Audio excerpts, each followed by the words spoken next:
nhớ rồi xong chéo thấy mình gặp nó nữa chọc cái gì nữa nó nói chè tí à nó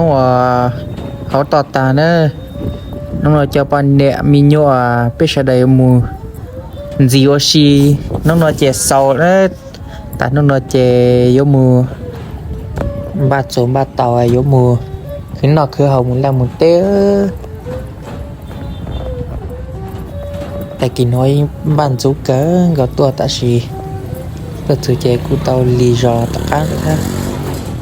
ta xì nói chè chôm mông lại ta xì tí này tí tua phụ tàn tên nó là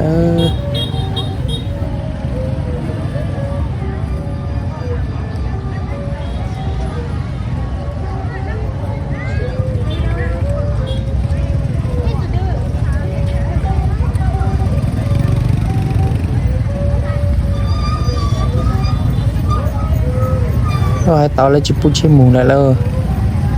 hai tao lấy cho một cục tao cái này mà trông cỡ mùng ló mùa lù ló mùa thì tôi lì chè tôi sẽ cho cái này bút tài nhớ dễ ta sẽ yêu tôi lì thâu lại tí chùm mùng lại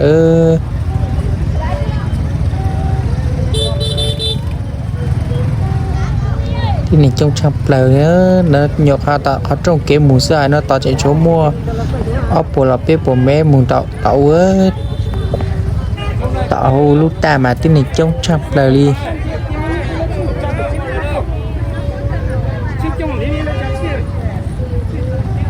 thì cái nó mùng tí này tí trong bọn này một số tao cho chào mua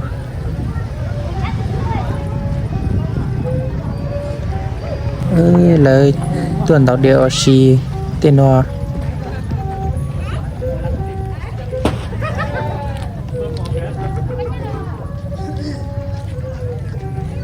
nhạc cần gọi đi tệ sư tỏ bên lưu su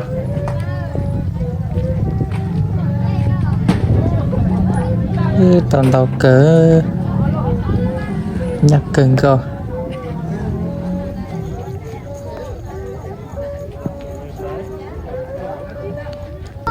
ta sẽ biết tôi tập có đê nó biết làm cho một sản tiền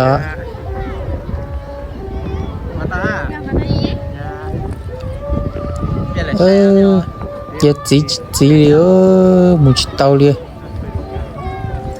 biết đi sửa liền trong plei nữa tôi tọt khán giả kia tôi chụp khán nó mà biết đi tôi mua biết cho nè thì mà tôi chụp khán nó những chị đê ta xí tí này trông cần gọi đi tôi chỉ ít lần chơi lần khá sư con khỉ mà đấy nó à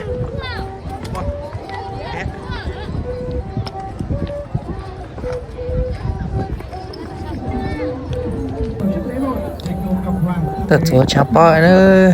thì này mà trông cần gọi nữa tí này tí tôi bút tàn tên nó về trong thế tí nhau bút tàn là dù chỉ tôi tao can chế nhau tao can lại xưa là ô khoa thì trong sai chế dù so tao can tôi lại xưa dù cái tao hay dù sai chỉ bỏ chế dù so mù chỉ bỏ chế lì xưa tao can chế nhau tao can xưa luôn. Kính thưa toàn thể quý vị thân mến, việc tổ chức lễ hội góng cọp, súng đồng là truyền thống của đồng bào dân tộc Giấy nói riêng và của bà con nhân dân xã Tả Văn nói chung. Lễ hội diễn ra các trò chơi dân gian. Ngay trong buổi sáng ngày hôm nay, cái tinh thần ấy, khí thế ấy đã được thể hiện thật tưng bừng tại khu vực tổ chức lễ hội. Đã có rất nhiều trẻ em, các chàng trai cô gái đến từ các địa phương nô nức kéo nhau tràn về từ rất sớm để được mong chờ chơi vui, giao lưu và ngắm nhìn ngày hội của chúng ta. Kính thưa quý vị, nhằm bảo tồn những giá trị văn hóa, tín ngưỡng, phong tục truyền thống tốt đẹp của người dân tộc Giấy nói riêng và của bà con nhân dân xã Tả Văn nói chung, được sự đồng ý của Thường trực Tỉnh ủy, Hội đồng nhân dân, Ủy ban nhân dân thị xã Sapa, căn cứ kế hoạch số 52, kế hoạch Ủy ban nhân dân ngày 25 tháng 1 năm 2024 của Ủy ban nhân dân thị xã Sapa về việc tổ chức lễ hội năm 1 và các hoạt động xúc tiến du lịch thị xã Sapa năm 2024. Hôm nay, xã Tả Văn long trọng tổ chức lễ hội gióng vọng để bước vào một mùa vụ mới, mong một năm mưa thuận gió hòa, mùa màng tốt tươi, người người có sức khỏe, ấm no, hạnh phúc. Hôm nay, ngày mùng 5 tháng 3 năm 2024, tức ngày 25 tháng Giêng năm âm lịch, Đảng ủy, chính quyền và toàn thể nhân dân xã Tả Văn tổ chức lễ hội truyền thống Rõng Bọt năm 2024. Kính thưa toàn thể quý vị thân mến, lễ hội này cũng chính là lòng thành của nhân dân để tạ ơn trời đất đã phù hộ cho toàn dân bản có cuộc sống ấm no, không ốm đau bệnh tật, cầu phúc, cầu lộc cho nhân dân làm ăn phát đạt, con cháu chăm ngoan học giỏi, mùa màng bội thu, thóc ngô đầy sàn. Qua đó, con em chúng ta sẽ chung sức xây dựng quê hương ngày càng phát triển hơn. Học ngày hôm nay sẽ mang lại cho quý vị đại biểu, quý vị khách quý cùng toàn thể bà con du khách gần xa một buổi vui chơi hết sức thoải mái, thú vị, bổ ích, tràn ngập niềm vui, tiếng cười, tràn ngập hạnh phúc và dồi dào sức khỏe. Kính thưa toàn thể quý vị thân mến, đến dự với lễ hội Rõng Bọt năm 2024, ban tổ chức xin được trân trọng giới thiệu và chào mừng sự chí Nguyễn Hoài Nam, Phó trưởng phòng Văn hóa Thông tin thị xã Sapa, đề nghị chúng ta mừng.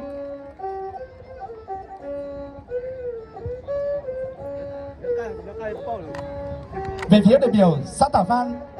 xin được trân trọng giới thiệu và nhiệt liệt chào mừng đồng chí Sĩ Văn Cang, Bí thư Đảng ủy, Chủ tịch Hội đồng Nhân dân xã Tả Văn. Xin được trân trọng giới thiệu và nhiệt liệt chào mừng đồng chí Lê Mạnh Hào, Phó Bí thư Đảng ủy, Chủ tịch Ủy ban Nhân dân xã Tả Văn, đề nghị chúng ta nhiệt liệt chào mừng.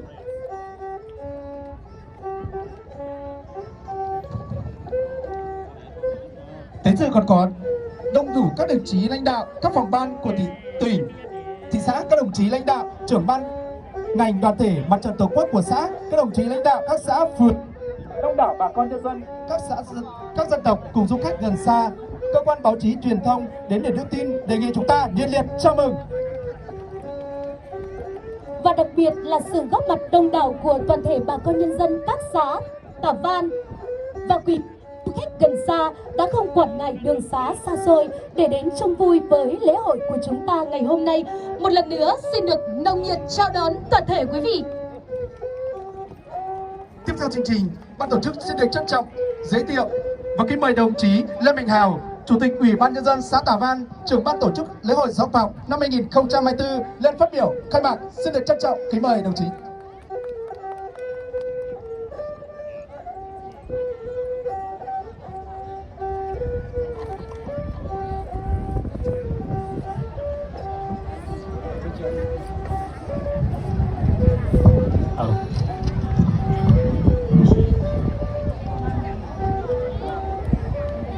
Kính thưa quý vị đại biểu, thưa toàn thể bà con nhân dân và du khách đến dự lễ hội,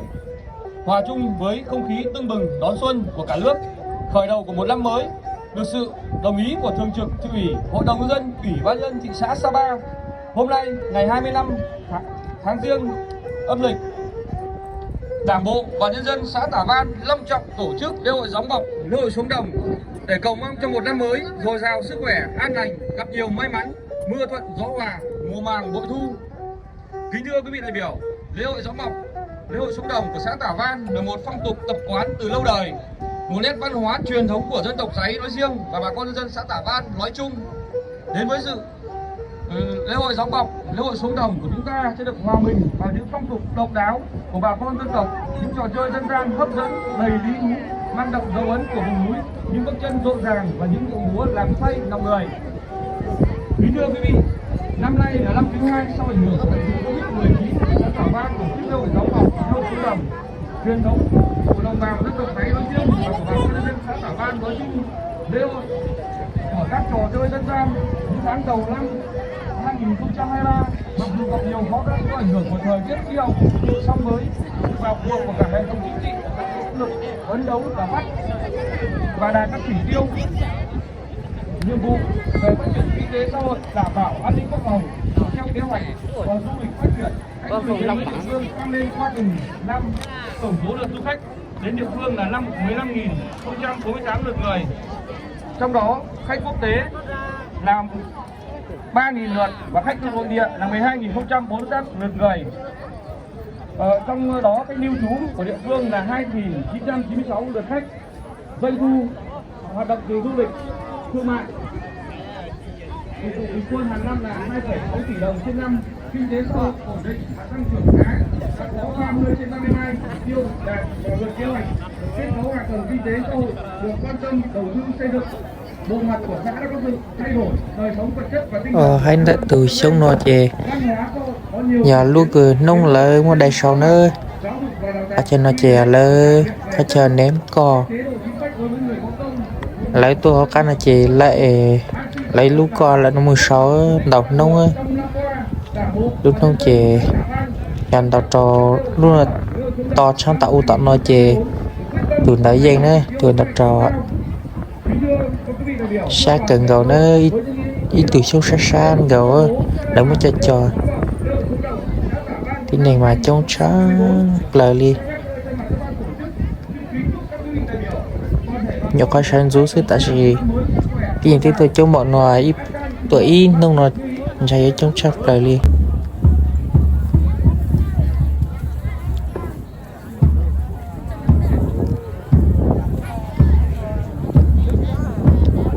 anh nói chỉ một chắp bao rong đi lừa tê chạy ô hấu là xí thôi đại nhau là xí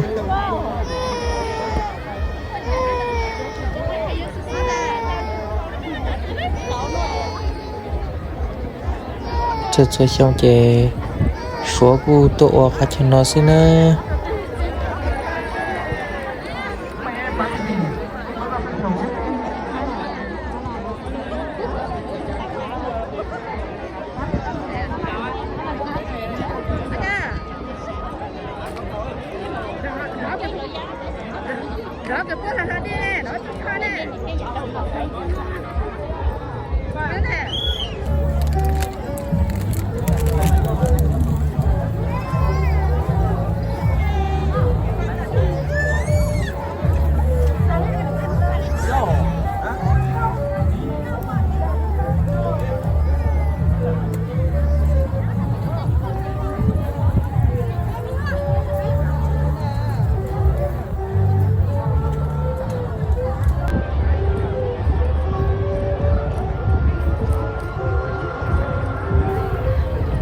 chắn được cú kèn gò lên tiền là cho cầu gì rồi cú cần gò sẽ nên gió ta chỉ nên cú chán là chỉ lên tiền là có cầu gì mẹ cả là tôi sai nữa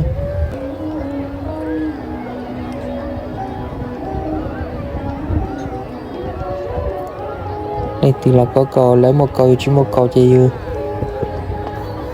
cái cháu cú lúc tàng đi xí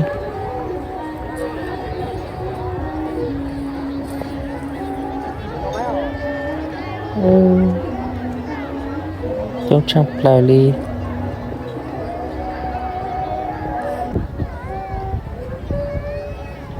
tụi hay nói là để cho bà thay sinh nhá sau nữa họ nói chỉ là trả tới nhìn gieo cá mùa mua sau nữa đậu mùa mua cho nó một bát than nữa bát than đâu cơ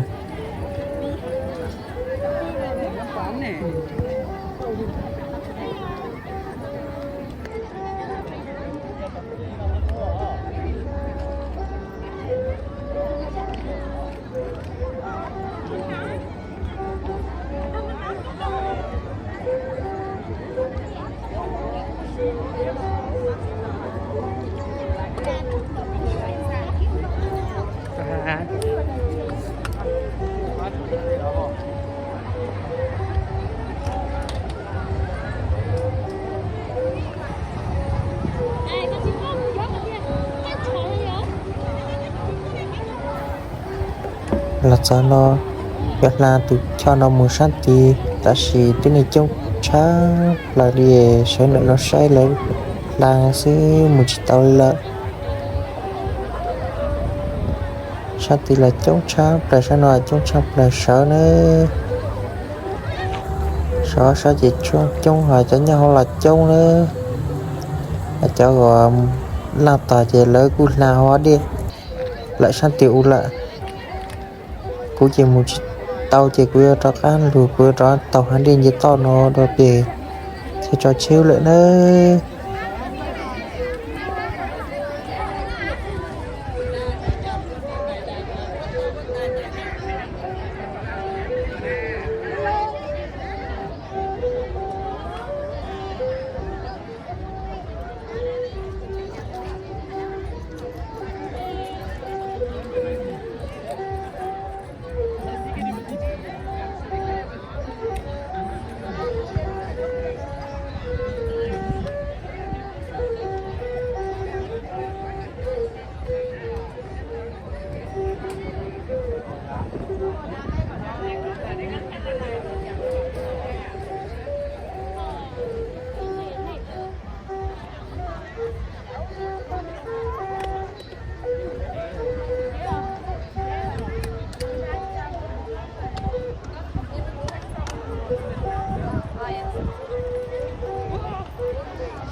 Dạ,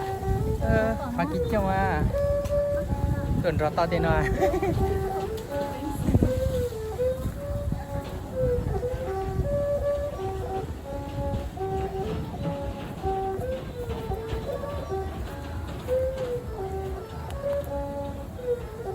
Cái gì số chân đâu à? Đúng ấy số gì số ấy, lên nói cái xã.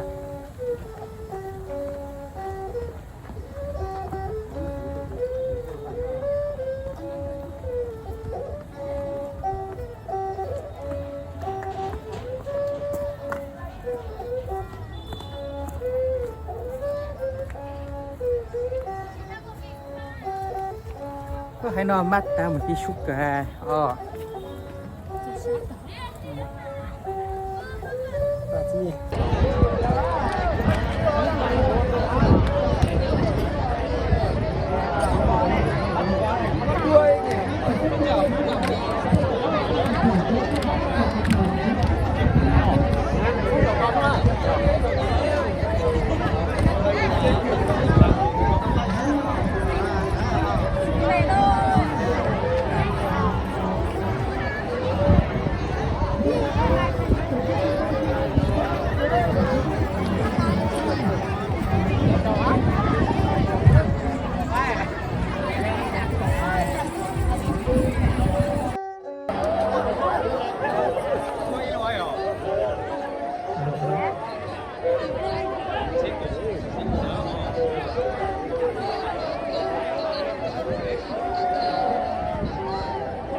chế bé chào chế là sao kiệt nó lúc sợ nó nữa bây giờ một chế ta lên nó lại sao lúc chế bé chào cho nó na chế xa xịt cơ gờ thằng lúc sợ nó chế ra tao cho lịch xong lại mặt tao tua xì sao cậu mua luôn nó khi kia số in tan đây ô xì giàu xì thua mà một chế mà mua nút đào xí ta xì chế lúc nó tiêu không khó chế chụp một chế nữa chỉ ta sao mua quan liệu tết kia li nữa chỉ sao tôi xì li nó ta xì ta chế ít trong một chế nữa trong một quan liệu tết bé mà xin chỉ cho lý xong giờ cho cái gì nữa xin chỉ nhá rong này nữa một chế lại